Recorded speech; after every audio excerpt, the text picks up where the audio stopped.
You're right.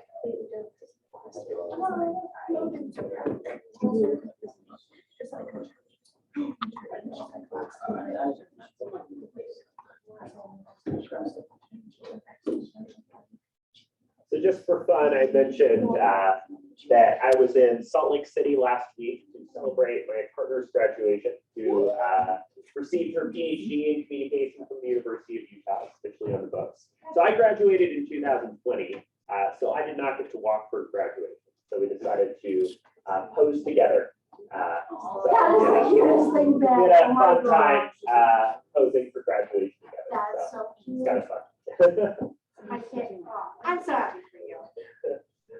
All right, so kind of on that note, let's go ahead and get thinking about some of the things for today.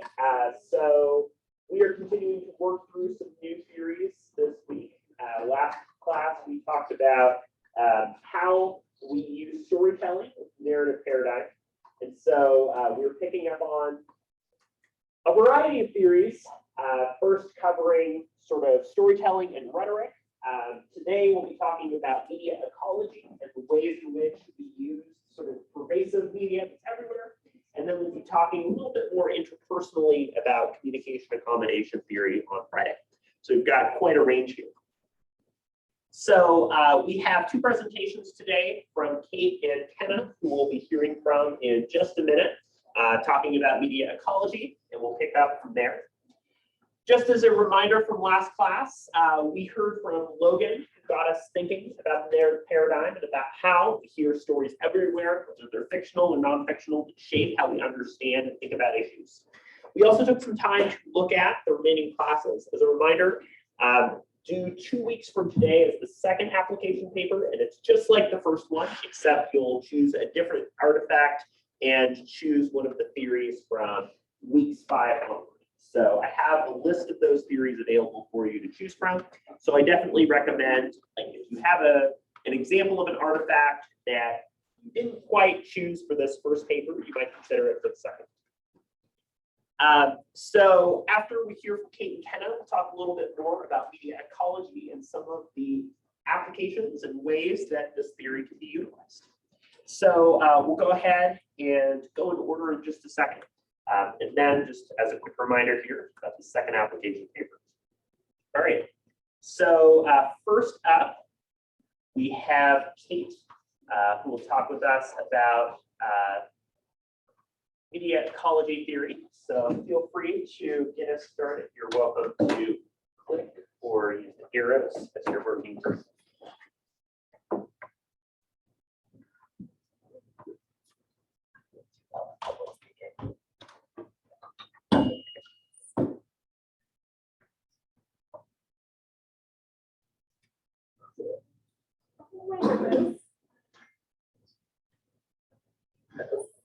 There you go. Perfect. All right. So obviously my theory that I'm going to be talking about is media ecology theory. There we go. Perfect. So Marshall McLuhan, Yeah. McLuhan, oh, yep, was a Canadian scholar of literary criticism, and he suggested that mediated technology shapes people's feelings, thoughts, and actions. He also suggested that we have a symbolic relationship with mediated technology. We create it, and in turn, the developed technology recreates how we identify ourselves, which I think is really interesting. So some key terms are ecology, which is the study of environments and their influence on people. Media ecology, which is the study of how media and communication processes affect. Media ecology is the study of how media and communication processes affect human perception, feeling, emotion, and value. And then a global village is the idea that humans can no longer live in isolation, but rather will always be connected by continuous, instantaneous media. So something like the internet, we are always connected, and there is no way to disconnect from that. So hot media is high definition communication that demands little involvement from the consumer. So this includes things such as radio, film, Twitter, and things like lectures, because you don't get a lot of feedback. And then cool media is low definition communication that demands active involvement from the consumer. So this is things like YouTube, where the creator is constantly like, comment, like, subscribe. Telephones, it's communication back and forth. Facebook and seminars, because you're always giving that feedback. Perfect. So some laws of media. So obviously these are something that Professor Mann, I'm sure, will go more in depth than I am. But the 4 laws of media are enhancement, good job, obsolescence, retrieval, and reversal. So the first law is law of enhancement, that states that media amplifies or strengthens society. So this is like a phone that you all most definitely have on you. And it's a great example because it lets you contact people with an almost instantaneous result. So you text, they get their text, they can answer back. You call, they answer. It's almost instantaneous. Obsolescence states that media eventually renders something obsolete or out of date. So things like VCR and even movie discs are no longer used as often, seeing as how there are easily accessible streaming services. And it's a lot easier to use a streaming service than going out to Walmart and buying a movie, or yeah, or going out to Redbox. And then the law of retrieval states that media restores something that was once lost. So my thoughts on this was something like Discord, which is like a messaging app. And it's very similar to chat rooms like MSN was, yeah, RIP MSN. And then finally, the law of reversal states that the media, when pushed to their limit, will produce or become something else. So an example of this is radio and how it got pushed aside when television got. Yeah. So why does this theory matter? Considering media is an incredibly important part of our everyday lives, how it impacts us and how we impact it is something that we should understand fully without any bumps in the road. No matter what field of study we go into, media will always stay in our lives, whether that be a social media platform, using Disney Plus, or even just talking to someone. You are always being watched, listened to, etc. And then not only that, media is everywhere we look. The further we know and understand it, the better we can use it to improve ourselves and those around us. That's it. All right, thank you for getting us started and thinking about this theory, Kate. I also remember the MSN days. They had like the silliest games on there, like bowling and other things that were so glitchy and didn't really work, but it was like a fun little social app. Okay, so we'll hear next from Kenneth. That's a tough one to follow. You guys didn't get it the first time, you're gonna get it this time for sure. Get it better. Okay, so what is media ecology? It's the study of how media and communication influence humans in general, but along with that, their feelings, perceptions, understandings, and values of the world. It looks at what the role or what role technology plays in human interactions, communications, and relationships. Obviously, there's a lot of different types of media, but this one focuses on technology. That could be TV, phone, radio, TV shows, movies, like your computer, all those clocks, even all that. So, Understanding Media was a book written by Marshall McLuhan, and he was the main man who came up with this. And he talked about the influence of technology and its social impacts on the world. And he asked the main question is, what is the relationship between technology and members of a culture or society? He based a lot of his ideas off his mentor, Harold Adams Enos. And the main idea from this man was the bias of communication, which is media can be used for political and economic power. And in turn will change the world because, you know, if there's somebody has more power, either politically or economically, you're more prone to listen to them and kind of follow what they're saying. So some of the assumptions of this, the first one is that media is infused in every act and action in our day-to-day lives and society. I mean, you wake up in the morning, you might turn your alarm off, you might check all your social media before you even get out of bed. So it's always with us. The next one is media fixes our perceptions and organizes our experiences. Like I kind of said, whether you know, depending on which news outlet you watch, that'll change how you perceive and how you see the world. And then lastly, media ties the world together. You know, we might know something going on in Japan just as easily as we can know something going on in California. So there's a big, large connection. So there's different eras in media. The first one is tribal. It was like face-to-face, obviously. They weren't, you know, sending pigeons out with letters and whatnot. So they might have had some writings on walls, but maybe it was just face-to-face. Next one was literate. This is kind of like when the alphabet came along. This was more the drawings on walls, but also putting it down on paper and being able to send it back and forth. Next was print era. This was when the printing press came along. Typography, you know, being able to put it out in mass production, kind of. And then electronic era, obviously what we're in right now, computers and technology, you know, have it right at your fingertips. Some of the laws of media, as Kate already discussed, enhancement, amplify. So, you know, phone calls are much better than writing a letter if you want to get someone information. Or even the radio, just being able to listen to it while you're doing other things. Obsolescence, pushing aside, like TV is better in a lot of cases because you can see and hear the information rather than just hearing it on the radio or anything like that. And then retrieval, this is like using some of the past things but applying it into the current ones. So I said print over maybe the tribal drawings. One's a little bit more not useful, but easier. And then reversal, it's flipping. The one in the book, it had like internet, being able to like make chat rooms, being able to communicate within the internet. And then lastly, just a couple critiques. The testability, how is it, or how to test something that is not completely understood.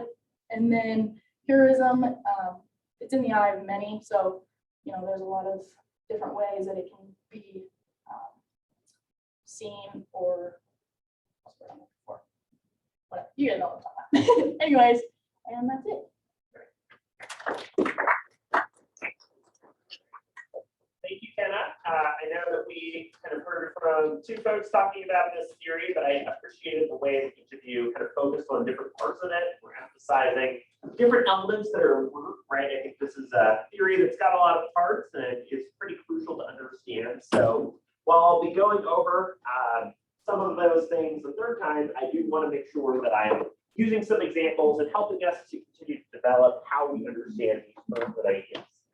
Since there's a lot here, and I think this is a pretty relevant theory to how we think about our changing media landscape overall. So we'll use some examples, talk a little bit more about some of the history and context of this theory and the ways that you might be able to utilize it. So media ecology theory, right, is a really important way to think about how our use of media has changed and how our use of media shapes the way that we choose to communicate and relate to other people, right? So there's a classic quotation from Marshall McLuhan, who developed this theory, that's known as, and this is kind of the thing to think about as accepting, rejecting, or following somewhere in between. The medium is the message, right? McLuhan's idea, and McLuhan developed this theory well before we had social media, is that the mechanism or way by which the message is delivered is just as important as the message itself. In fact, the way that a message is delivered substantially changes and shapes what that message is, right? If you have a family member who has passed away, you have condolences that you need to send out. very different to provide those condolences face to face versus sending an email, versus sending a physical card, versus sending, an e-card, right? The type of communication that you're using is just as important as the content that you are sending out condolences, right? So this idea of the medium being the message, and the medium being a part of how we understand how we're communicating with each other is a crucial element of this theory. So NET suggests that we cannot escape, right? Technology is ubiquitous, it's everywhere, it shapes our communication. In fact, just about every single company has to have some type of social media presence at this point, right? Whether it's maintaining handles or biographies in order to ensure that the message and information is reaching the public, whether it's recruiting for jobs online, right? We have to use technology, whether we want to or not, develop those skills for ourselves. I think TikTok is a good example here. I get frustrated because I think there are a lot of older folks in communication who make it a part of their personality to not know what TikTok is, which I think is silly because I think our job is to understand communication and the way that communication changes, evolves, develops, and so on, right? And the usage of new apps and resources like TikTok, that especially gained a lot of prominence in COVID-19, right, are particularly important to understand the evolution and change of communication over time, right? In many ways, we've evolved from the internet, dial-up, social media, and so on, to now considering how social media apps are used, conveyed, and so on, where there's a lot more splintering and there are a lot more agentic and specific decisions about what social media we choose to use, why, and what content is generated through the use of those messages, right? If somebody has a short amount of time to do a video, that's going to be very different than a long form video essay on YouTube. So, as mentioned, Marshall McLuhan's famous idea, medium is the message, came out well before we had access to social media and technology. So again, this idea that how a message is delivered is just as important as the message itself is an idea that we can continue to explore, critique, and think about. There's definitely a range here. For instance, maybe there's a major announcement or update. For instance, we've heard of a major development that has happened related to a new variant of COVID-19. While we might get that information in different ways, like on a push notification, in a newspaper, the content matters a lot and shapes how we understand the issue. So there is some variation in how significant we find the method of delivery relative to the message itself. So pictured on the right here is a book by Shelley Turkle, who is a scholar in communication and popular science, who developed a book called Alone Together to theorize this feeling of isolation and attachment that we feel even though we've had so many more opportunities to connect through communication. This book was written before 2020, but I do think that it offers some interesting insights here, that oftentimes we seek a lot of excitement and demands through technology that we oftentimes can find that it's more difficult to relate face-to-face and so on. Not to say that technology and access to social media is bad, just that it's altered our landscape in many ways.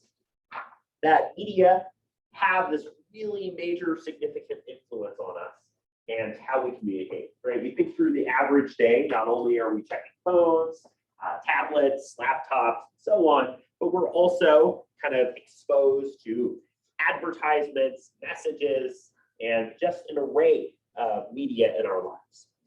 Media fix our perceptions and organize our experiences, right? So media take elements of our lives and information and process that for us. Media has a kind of connective power or tissue. And we can think about media not just in terms of news, current events, but also in terms of popular media, the use of music, the use of apps, and so on. So in thinking about this theory, I think it's useful to understand like what ecology means in this context, because we hear something like media ecology theory, and ecology is the study of environments, right? So we might think about this in something like biology, which doesn't really seem like it's a fit for communication. But media ecology is taking that same way of thinking about an environment or a physical location and imagining what a environment formed through and influenced by media looks like, how it shapes the way that we think about the world, how we feel and understand different values and ideas and so on, right? One example, and this has been popular, I think there's even a show about this, is this idea of unplugging, right? Or detaching yourself from media, including social media, for like a month, a few weeks, and seeing what your life is like outside of that. That so much has changed or happened while you've been unplugged or detached that there's a lot to adjust and acclimate back to, right? We oftentimes feel, FOMO, fear of missing out, as it relates to how we engage with media, and we are oftentimes compelled to regularly check media for updates to stay in the loop about a variety of different topics. So this idea of what media we have access to, what media are interesting and important for us, plays a really big role. Another thing to think about is about media censorship, right? In countries, certain forms of social media are banned, again, such as Facebook, Twitter, and so on. And so thinking about how what media is accessible and available is also thinking about that type of environment. Another way to think about this is generational, right? There have been major divides. You have like older populations who might use social media very rarely, or might just like post minions on Facebook. You have younger generations who are using a lot more newer apps and technology, and a lot of changes, as Kate mentioned, in apps such as Discord as well. So there's generational, cultural, and a variety of differences in how we think about or study a media environment. So Kenna was bringing up this idea of these historical epochs, and I think these are good ways of thinking about how our communication has developed and changed over time.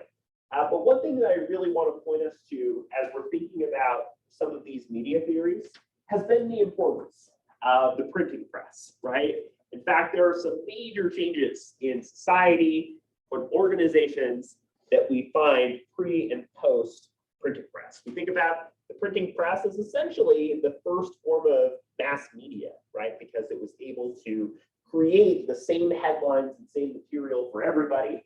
You have an extra newspaper that was getting distributed to a larger audience. So we talked about an agenda setting here. That was the oftentimes first situation in which people were able to understand the most important issues of the day, was through this globalized headline that was coming from a newspaper.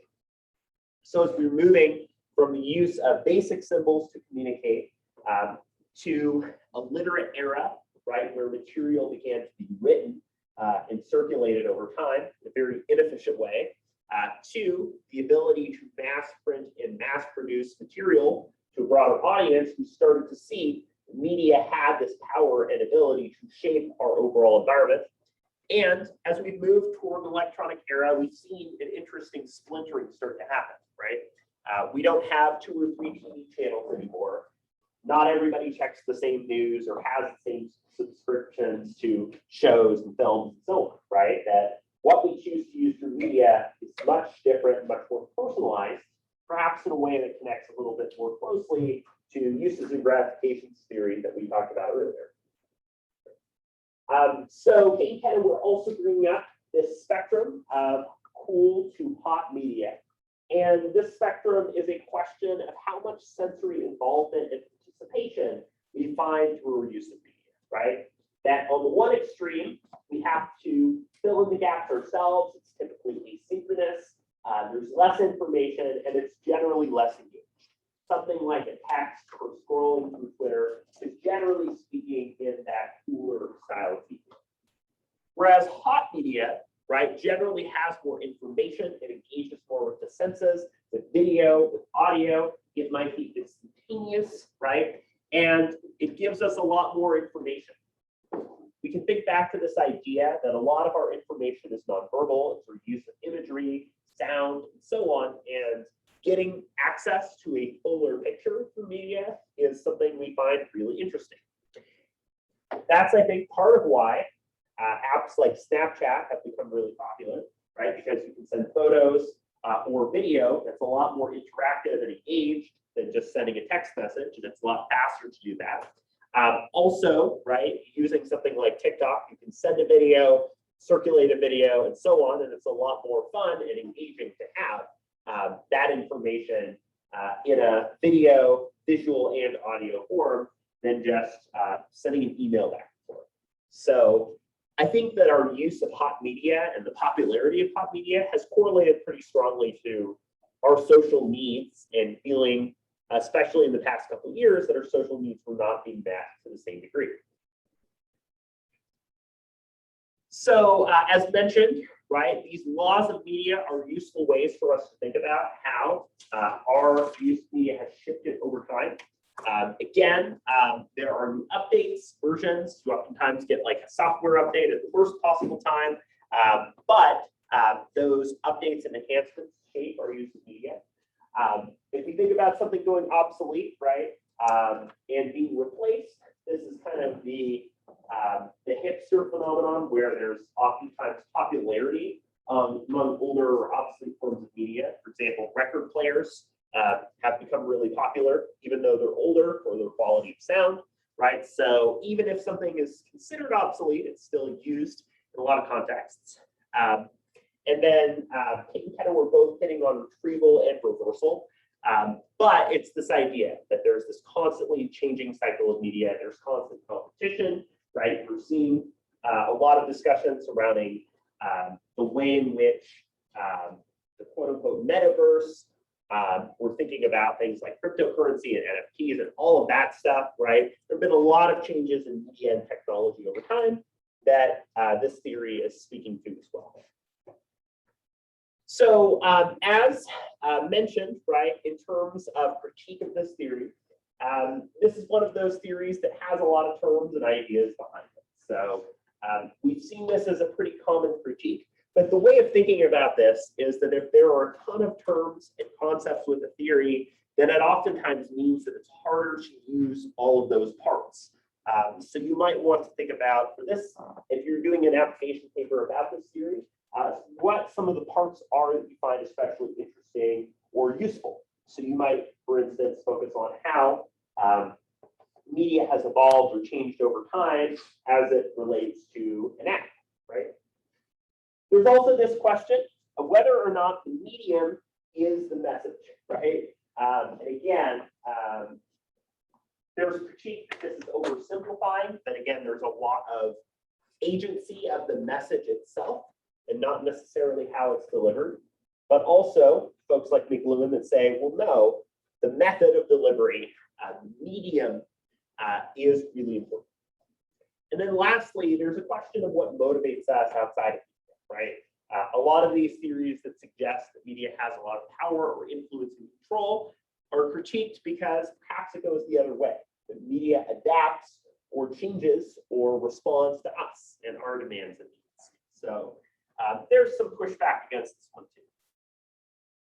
I mentioned a little bit in regards to TikTok and the significance that it's had as an app that's shaped our changing use of media, including social media. And I think there's some useful things to think about here. One of them being that the use of an app like TikTok has meant that it's engaged in a lot of hot and rich media, including the use of video and so on.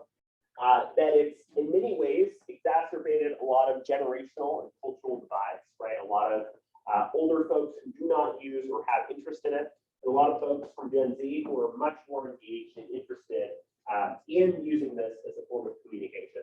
In fact, it's a common trend, right, for younger generations to switch to using apps or technology that are geared more toward and have a larger audience associated with that, right? Thinking about when I was growing up, MySpace was really popular. People would have their music, like they play Avril Lavigne and have their sparkly MySpace website with Edward from Twilight and all of that stuff, right? like they would have a very specific style of like teenage, young adult communication, rebellion, participation, and so on. So those shifts are interesting, right? And I think that those shifts speak to how our use of media and technology have changed over time. So when we're thinking about how new apps and technology develop, there are many ways happening based on those circumstances, right? We're to think about another example like Discord, right? Discord is really popular and has a lot of its origins surrounding video games, gaming, and specifically it's been designed as an app that works well for people who stream games, right? And have the opportunity to talk about games together, although it's used in other contexts as well. So Discord has definitely gained a lot of popularity and attention in terms of its methods of engaging with media as well. So because using what we've talked about so far, I want us to address a prompt individually. So what I want you to do is to just take some time to reflect based on some of the things that we've been talking about so far related to media ecology. First of all, we've been talking about hot and cold media. Do you find that you're generally more drawn to hotter, like multi-sensory media or cooler media? And what do you notice as the differences between those two and why you might be drawn to one more than the other? We've talked about this idea that, quote, the medium is the message. If you find that that makes sense to you, do you agree or not, or are you somewhere in between? And then lastly, I want you to think about maybe the ways in which your use of media has changed over time. How have you shifted and maybe the frequency, types of media that you've used, and so on. So take some time to think about and reflect on this.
So the medium is the message suggests that the channel or way a message is delivered.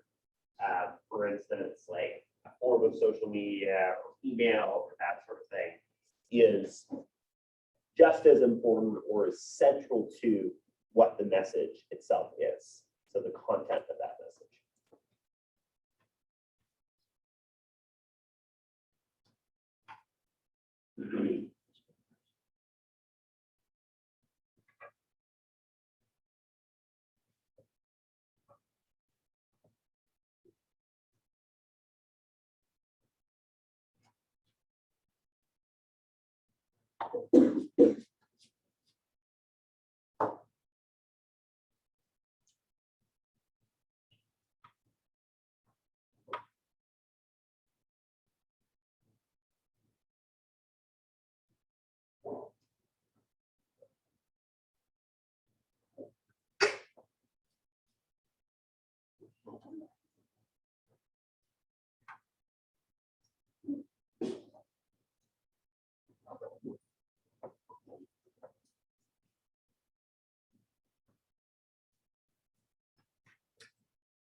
Take about 2 or 3 more minutes to continue thinking through this.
Sounds like most folks are about wrapped up here.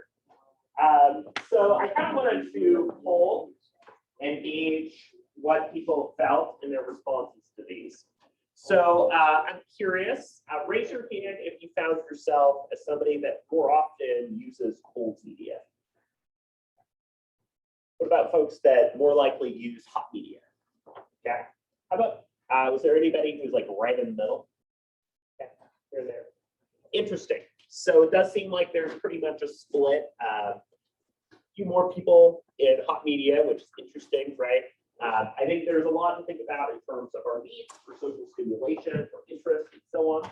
I think it also depends on like the time of day and the practical considerations that we have too. For instance, if we're regularly communicating with a coach or advisor or somebody else, right?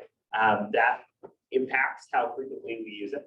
How many people felt like they largely agreed with this idea of the medium being the message? Few of you. Yeah, so again, I think that context matters here.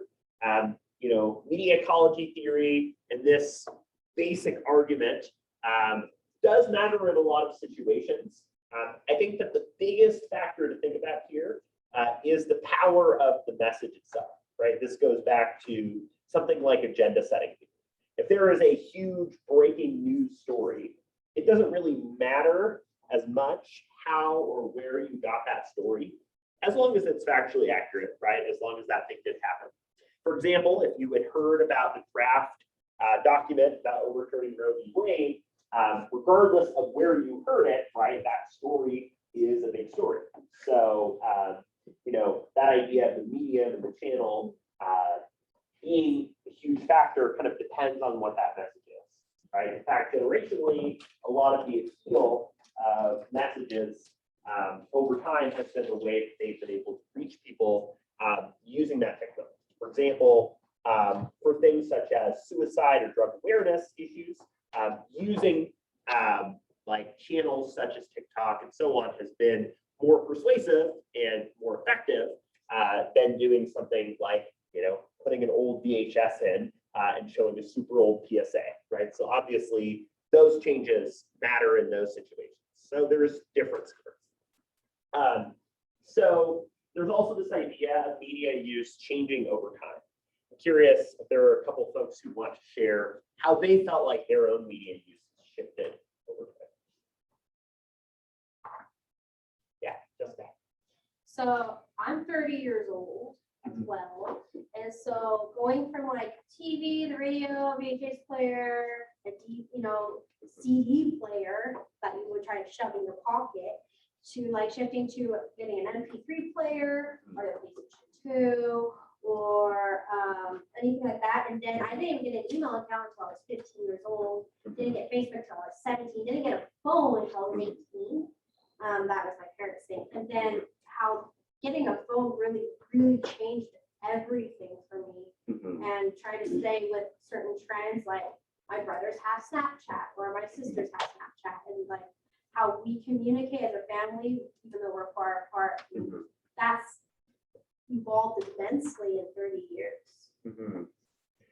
Yeah. Even computers, like I remember it took 20 minutes for a computer to load up, and now I could just push power and it's there.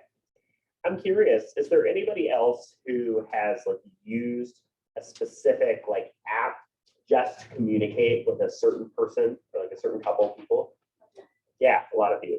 It's interesting, right? When you have like a younger cousin or sibling, or maybe somebody who's a bit older, like you don't really like to use Facebook anymore, but you have somebody that uses Messenger, right? So it's interesting how we'll like adapt our communications to communicate with specific people, right? Also this point about how like our use of things like games and like social networking through them has developed has been really interesting too. Like a lot of the popularity of like Xbox Live and online communication. When I was growing up, the like super popular game at the time was Neopets. And it was not only like a game where you're developing a virtual pet, but you were also like messaging and talking with other people. Is there anybody else who wants to add here about some of the ways that their media use is shifting? Yeah. Kind of in this regard, I was really slow to go on technologically. Like I got my email when I was 14 in 8th grade. I was like 26. I didn't have any social media literally until college. I barely ever checked my texts and even less respond. So and then I just noticed that when I had the college, everyone else was posting on it. Especially that some of my friends are like exchange students, so they're gonna go back at night for like 3 weeks. Sure. Yeah. It's interesting, right? If we think about media ecology as being this environment, right, or world that we live in, that oftentimes we're like looking at what other people are doing, using, like going to college and seeing, oh, hey, a lot of people are using a lot of these apps and sites and so on, and kind of adjusting based on that pressure and based on what we see as this need to network and engage. So, media ecology theory is really looking at how we're responding and changing our communication based on what we see other people as using and how we can kind of be in the loop with other people, right? We didn't really touch on this, but apps such as LinkedIn are also examples, right, of how like oftentimes people, when they're applying or getting ready for jobs, have to actively like manage their profile because they know people are going to see it if they want to search. Or they now have a new feature where you can give like different colored rings to indicate whether or not you're applying or seeking jobs at the time to signal to other people that you are. So just some of the interesting changes and developments that we see in media, kind of the power of media, right? This is kind of different from agenda setting theory, which is about issues or topics that we see as important. And so just adds to how we understand media theories and so on. So to wrap up for today, we talked about how, according to this theory, media shape and impact the messages that we get every day. And that the method or medium of getting those messages matters too, right? Sending thoughts and prayers or breaking up with somebody via text is tacky. And that method or medium of doing so is a huge part of how that message is understood as such, right? Media is pervasive, and we can measure and understand media over time with this theory too. So we'll be talking on Friday about communication accommodation theory, which moves in a more cultural and interpersonal direction. So we'll talk about how we adjust our communication to meet the needs of other people. Please email me if you haven't already, or pass forward your activity for today. Have a great rest of your Wednesday. Enjoy the nice weather, and we'll meet again for Friday class. Yeah, thanks, Daniel.